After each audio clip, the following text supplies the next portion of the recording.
Every advisor practice I've chatted with over the past several years has the same things on their minds: how and where to find the next generation of advisor. If you're trying to attract a millennial advisor, that means they've had some success, even at their relatively young age. So what might entice them to consider switching to your firm? I encourage you to give some of these ideas a try. Millennials are generally altruistic, so don't begin a conversation with a prospect talking about money, though that's certainly important to them. The focus is on the good you do for your client. They believe business should do well by doing good, so focus on the good you do. Also, what's the composition of your workforce? Are there others like them on the staff? What about your policies? Do they encourage diversity and tolerance? This matters to a millennial.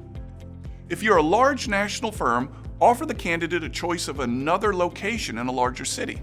Many millennials are still single or child-free, so their ability to up and move is easier than a more entrenched Gen Xer or baby boomer.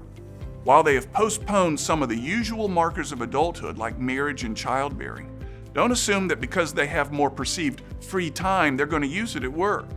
These are not baby boomer workaholics. They want to have a work-life balance, but they do want to keep improving and learning. So offer these opportunities so they can continue to build on their promise. Create a training itinerary or estimated timeline and be as specific as possible. Don't tell them that their training is up to them. They want an agenda on how it will happen. If you can give info on how the training will happen, like electronic or classroom, etc., that will be better. Emphasize that this is how it's supposed to go, but things can change.